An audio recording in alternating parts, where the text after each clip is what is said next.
오늘 함께 나눌 하나님의 말씀은 하박국 2장 12절부터 20절까지입니다. 구약성경 하박국 2장 12절부터 20절까지 구약성경 1303페이지쯤에 있습니다. 하박국 2장 12절부터 20절까지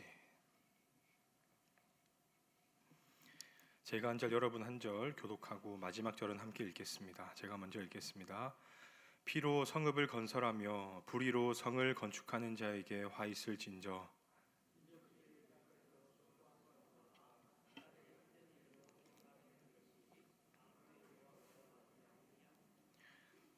이는 물이 바다를 덮음같이 여호와의 영광을 인정하는 것이 세상에 가득함이니라.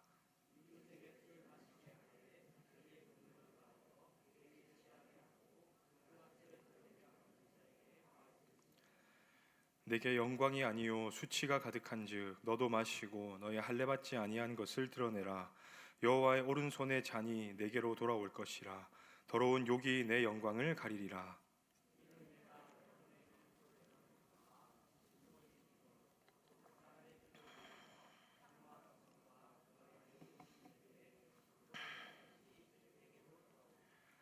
새긴 우상은 그 새겨 만든 자에게 무엇이 유익하겠느냐. 부어 만든 우상은 거짓 스승이라. 만든 자가 이 말하지 못하는 우상을 의지하니 무엇이 유익하겠느냐.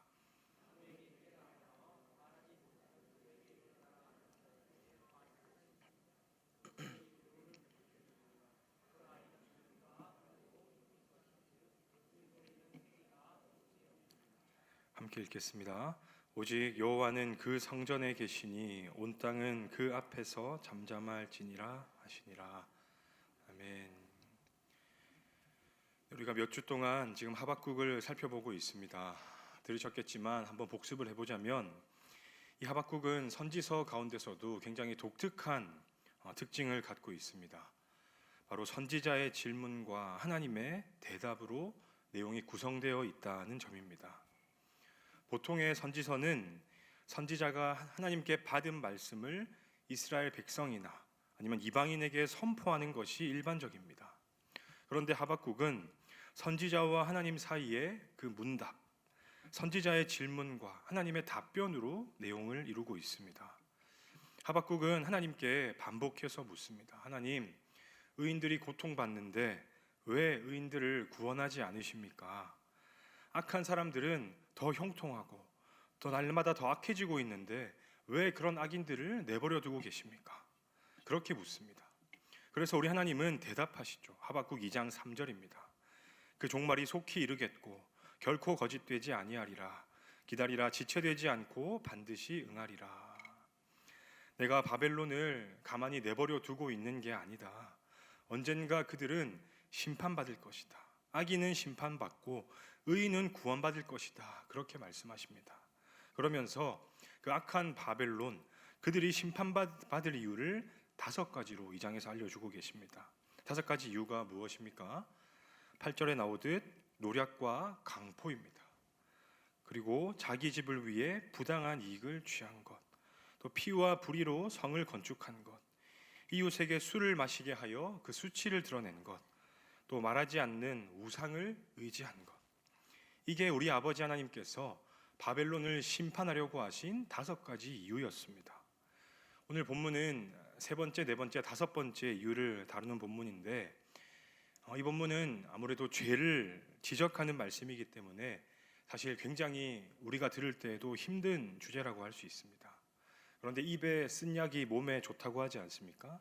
그러니 하나님의 그 심판을 불러온 바벨론의 죄악들, 그 죄악에 대해 살펴보고 우리는 또 어떤 모습으로 살아가고 있는지 그것을 생각함으로써 오늘 우리에게 주시는 교훈을 한번 생각해 보겠습니다. 먼저 바벨론이 심판당할 수밖에 없는 이유는 바로 그들의 불의함에 있었습니다. 12절 보시면 피로 성읍을 건설하며 불의로 성을 건축하는 자에게 화 있을진저.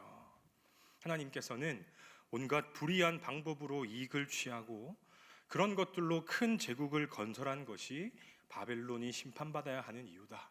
그 불의가 바벨론의 죄라고 지적하셨습니다.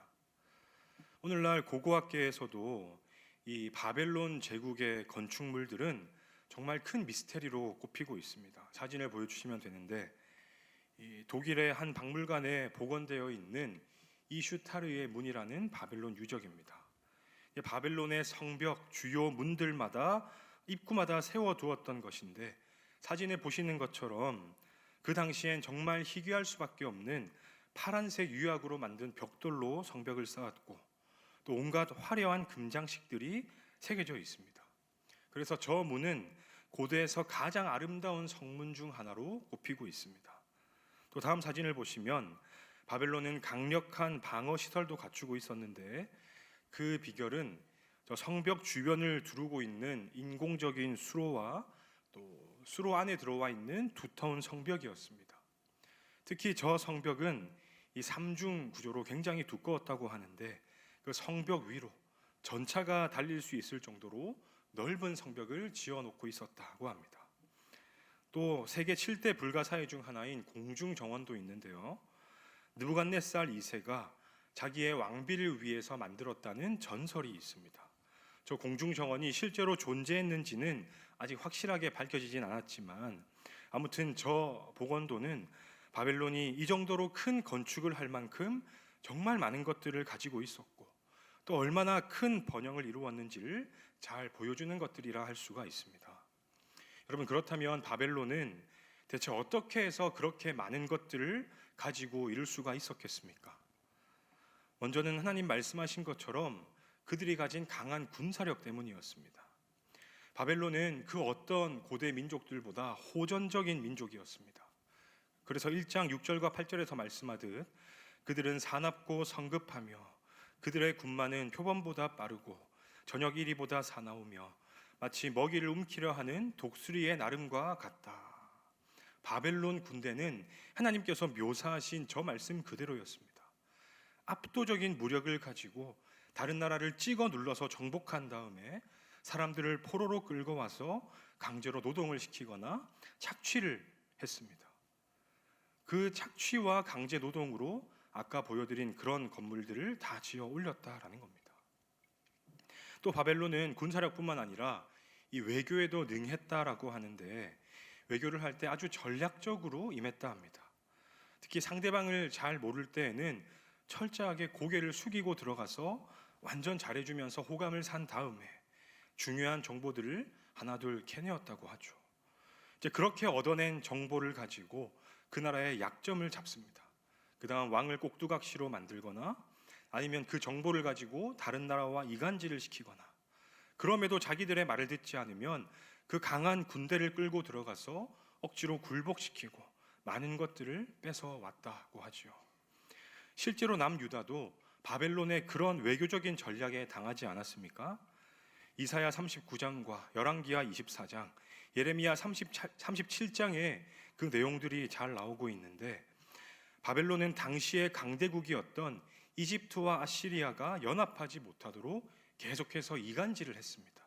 그러면서 동시에 강대국인 이집트가 유다를 돕지 못하게 함으로써 아주 쉽게 유다를 정복해버렸죠. 바벨론은 항상 이런 식으로 자기들이 가진 강한 힘과 또 교묘한 수법을 가지고 정복과 착취를 일삼았습니다. 그리고 그렇게 모은 것들로 그만한 번영을 이루었던 거죠. 그래서 겉으로 볼 때에는 바벨론이 정말 거대하고 위용 있는 도시였지만 실상은 하나님의 말씀처럼 사람들의 피와 불법 위에 세워진 불의한 제국에 불과했다라는 겁니다. 여러분, 사실 세상 역사를 보면 이 바벨론 말고도 그렇게 힘을 키워서 강해진 나라가 정말 많습니다.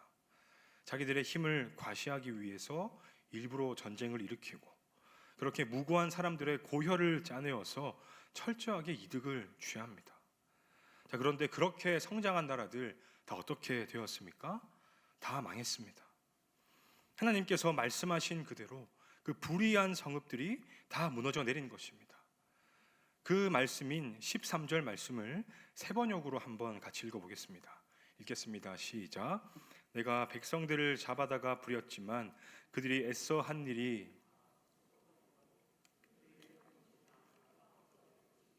이것이 바로 나 만군의 주가 하는 일이 아니겠느냐.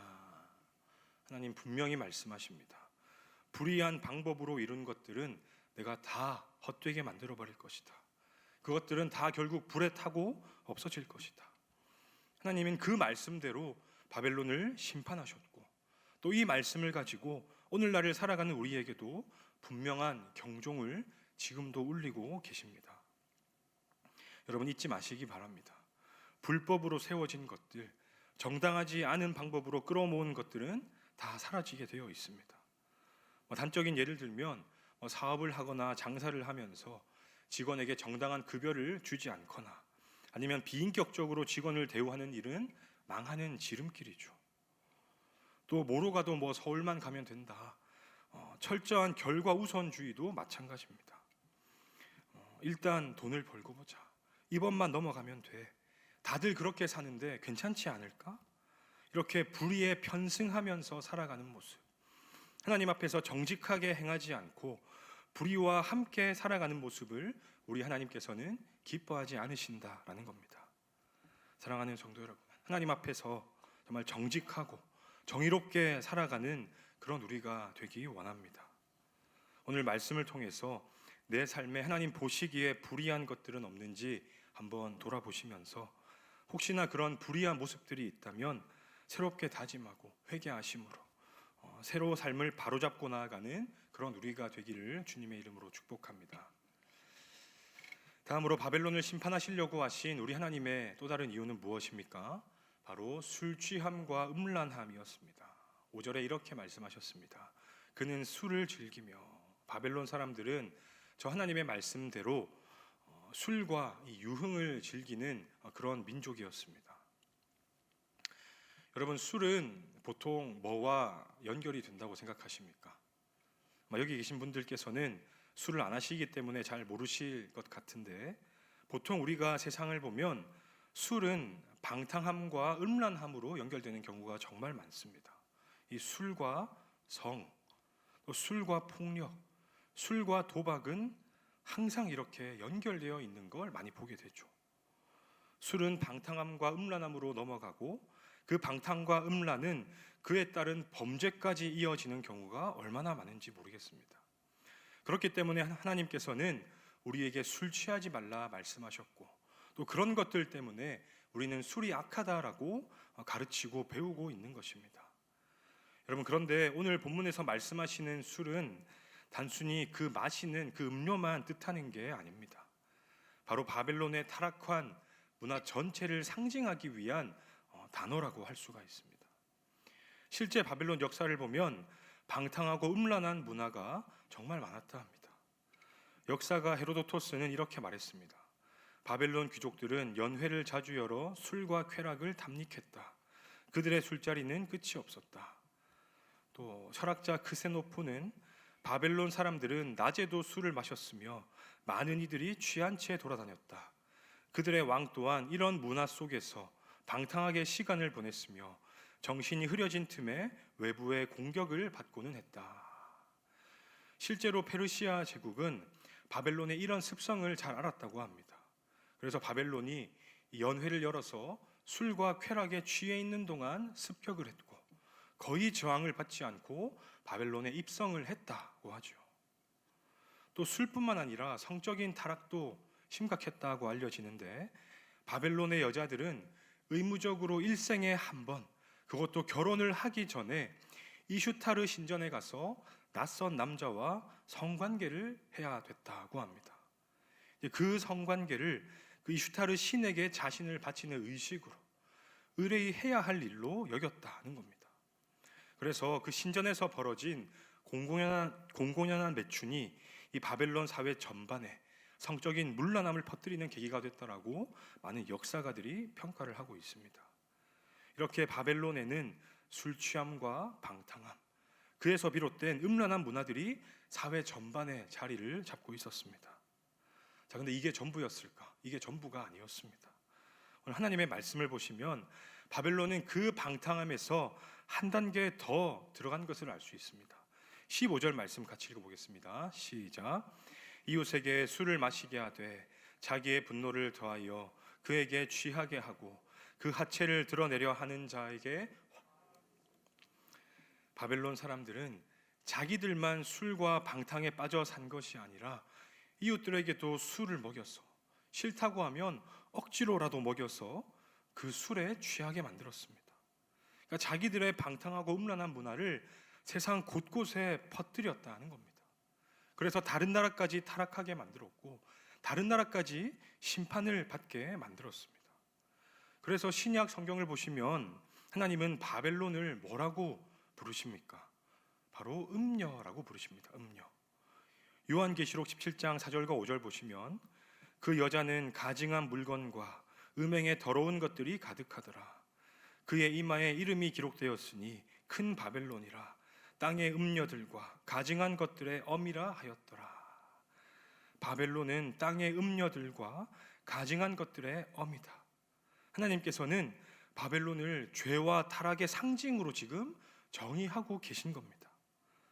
세상의 죄와 온갖 타락한 문화들, 또 하나님을 대적하는 모든 악한 세력을 바벨론이라고 하나님께서는 부르셨다라는 겁니다. 그만큼 바벨론은 하나님 보시기에 타락한 나라였고 이 방탕한 문화에 절여진 나라였습니다. 그래서 어떻게 되었습니까? 결국 심판을 당하고 만 것입니다. 사랑하는 여러분, 오늘날 너무 많은 사람들이 이런 술 취함과 방탕함, 음란함과 쾌락에서 헤어나오지를 못하고 있습니다. 우리 하나님께서 그런 모습을 얼마나 경멸하시는지 그것을 알지도 못한 채로 향락에 젖어서 살아가고 있는 것입니다. 사실 참 부끄러운 모습인데 우리 대한민국도 전통적으로 음주와 가물을 즐기는 민족이지 않습니까? 우리 스스로가 그렇게 말을 하고 또 실제로도 그런 모습을 많이 보아왔습니다. 또 뿐만 아니라 이제 우리나라도 어떤 나라라고 합니까? 더 이상 마약 청정국이 아니다라는 보도가 작년에 많이 있었죠. 고등학생들도 마음만 먹으면 이 마약을 살 수 있는 그런 나라가 지금 됐다고 합니다. 점점 더 큰 쾌락의 물결이 우리나라에도 스며 들어오고 있다는 것이죠. 자, 그런데 여러분, 이와 관련해서 우리가 정말 잘 생각해 봐야 될 것이 하나 있습니다. 사실 하나님과 상관없이 살아가는 사람들, 죄인들이 그런 세상의 쾌락을 쫓아가는 것은 비정상이 아니죠. 어쩌면 지극히 자연스러운 모습이라 할 수 있습니다. 그런데 문제는 무엇이겠습니까? 우리 믿는 성도들이 그런 타락한 문화와 쾌락을 쫓아가는 것, 그게 죄인 줄도 알고 그게 잘못인 것도 알고 있으면서도 그 쾌락에서 빠져나오지 못하고 점점 더 깊이 빠져들어가는 것, 그것은 정말로 큰 문제가 아니겠습니까? 얼마 전 고등부 친구들하고 이 죄와 세속화에 대한 말씀을 나누면서 이런 예를 들었습니다. 여러분, 겨울에 귤을 한 박스 사서 집에 가지고 온 다음에 그 귤 박스를 이렇게 아래쪽을 막 들춰보면 꼭 어떤 귤들이 그 밑에 있습니까? 썩은 귤들이 꼭 한두 개쯤 있지 않습니까? 그러면 그 썩은 귤이 자기 혼자만 썩습니까? 아니죠. 옆에 있는 다른 귤들까지 썩게 만듭니다. 여러분, 죄도 그와 마찬가지다라는 겁니다. 죄라고 하는 것은 그저 한 사람, 한 민족에게만 머물러 있지 않습니다. 그 죄는 다른 사람에게 옮겨가서 그 사람까지 죄를 짓게 만들고 그 사람까지 타락하게 만드는, 그게 바로 죄가 가진 무서움이다라는 것입니다. 그렇기 때문에 그 썩은 귤을 박스에서 드러내야 다른 귤이 무사한 것처럼 우리가 이 땅을 살아가면서 의지적으로 죄를 멀리하고 의지적으로 죄를 끊어내지 않는다면 우리는 더 심한 타락과 방종에 빠지게 될 수가 있다라는 것입니다. 여러분, 이렇게 죄악이 만연한 시대 가운데에서, 그렇죠? 술 취함과 방탕함과 음란함이 가득한 이 시대 속에서 오늘 우리는 어떤 모습으로 살아가고 있다고 생각하십니까? 지금 내 옆에 썩은 귤이 자꾸 이렇게 나에게 다가오고 있는데 그게 있는 줄도 모른 채로 아무런 분별력도 없이 그냥 휩쓸려 가다가 어느새 나도 썩어 있는 그런 상태에 있지 않으십니까?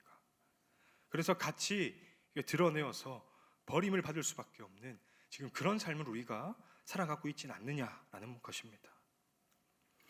우리 주님께서는 우리 성도와 교회에게 분명하게 말씀하셨습니다.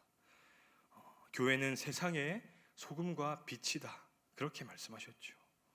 세상의 소금으로서 세상에 썩어 있는 것들, 더러운 것들을 더 이상 썩지 않게 막아내고, 또 생명의 빛을 비추어서 그 세상의 죄를 드러내고 그 죄를 끊어내며 살라고 말씀하셨는데, 우리가 그 빛과 소금의 역할을 감당하기는커녕 오히려 세상과 똑같아져 버리거나 아니면 심지어 세상보다 못한 모습으로 지금 우리가 살아가고 있지는 않느냐라는 것입니다.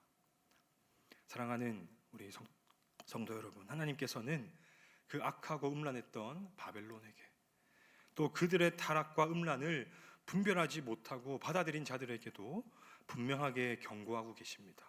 15절과 16절 말씀인데, 화 있을진저 내게 영광이 아니요 수치가 가득한즉 너도 마시고 너의 할례받지 아니한 것을 드러내라.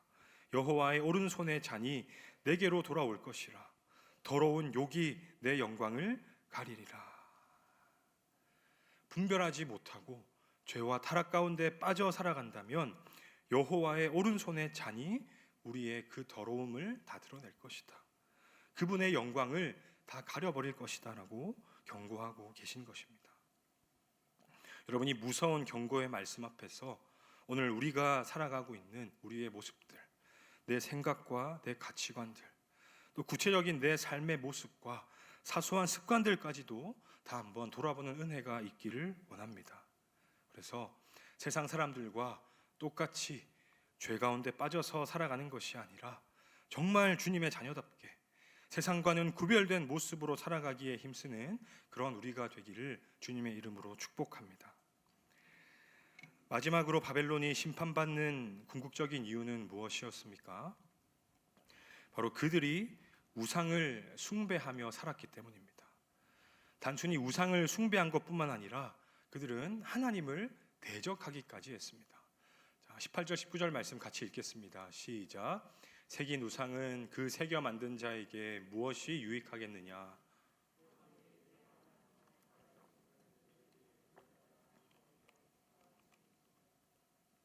여러분, 바벨론이 그렇게 많은 나라를 정복하고 그렇게 발전된 문명을 이루었지만 끝내 무너진 결정적인 이유가 무엇이었습니까?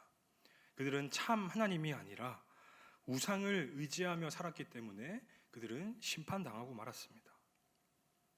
바벨론은 정말 수많은 우상을 섬겼습니다.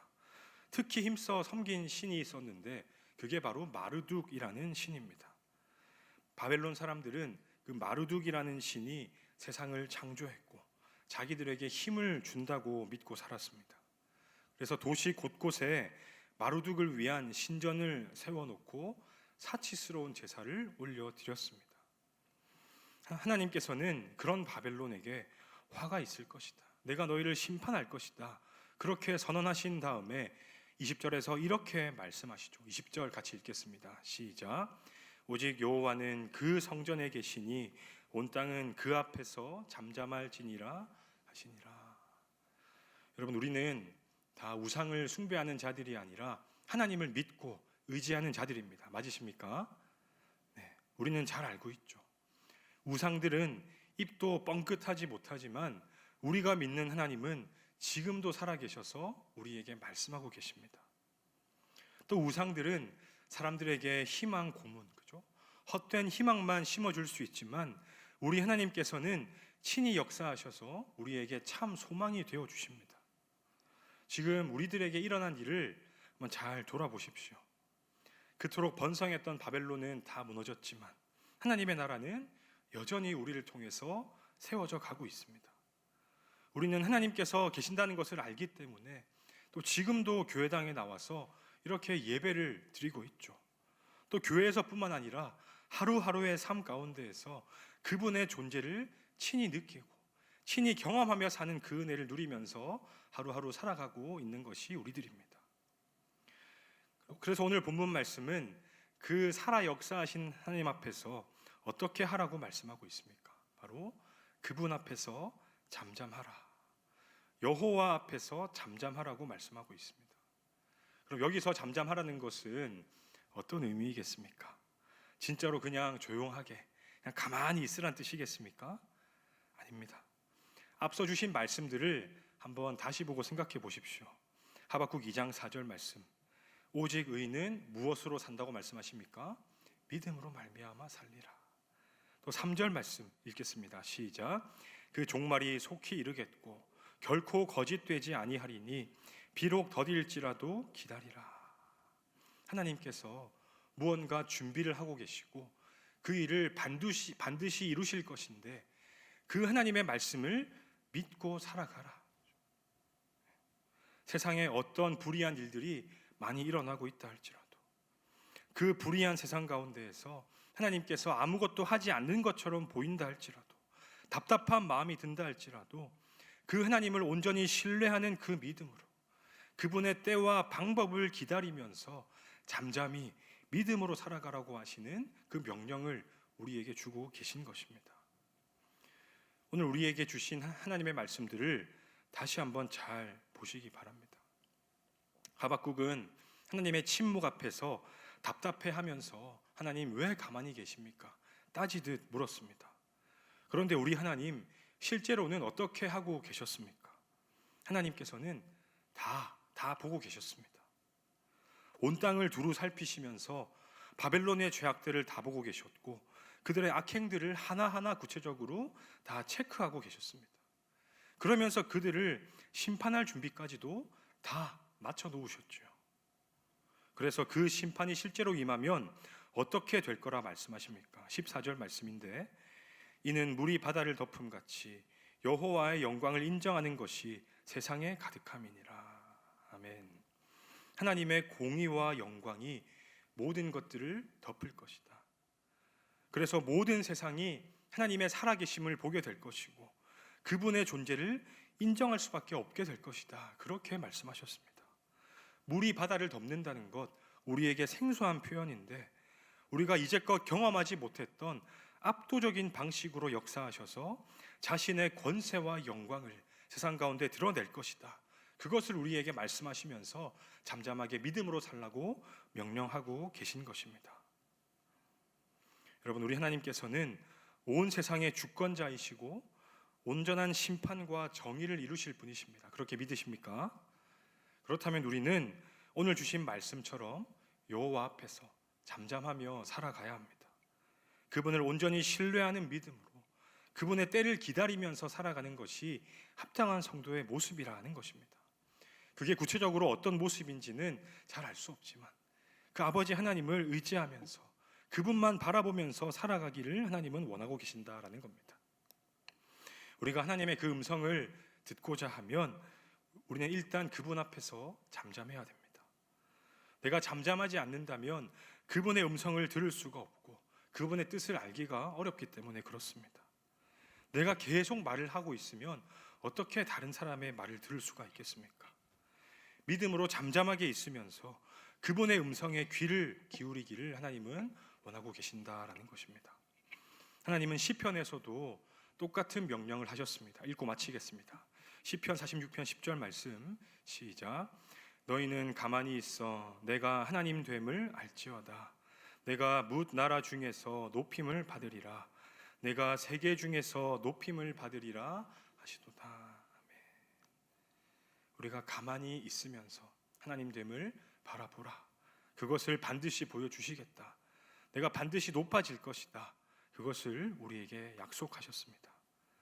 우리 사랑하는 성도 여러분, 내 현실적인 삶이 어렵고 상황이 내가 생각한 대로 돌아가지 않는다 할지라도 하나님에 대해서 오해하지 않는 그런 우리가 되기 원합니다. 또 하나님께서 빨리 응답하지 않으신다 해도 오늘 말씀처럼 잠잠하게 기다릴 줄 아는 그런 믿음의 성도가 되시기 바랍니다. 내가 알고 있는 하나님이 전부가 아닙니다. 하나님께서는 내가 알고 있는 것보다 훨씬 더 크고 위대하신 분이십니다. 그래서 오늘 말씀하신 것처럼 언젠가 모든 민족 앞에서 자신의 영광을 드러내시고 자신의 뜻을 완벽하게 펼치실 분이 우리 아버지 하나님이십니다.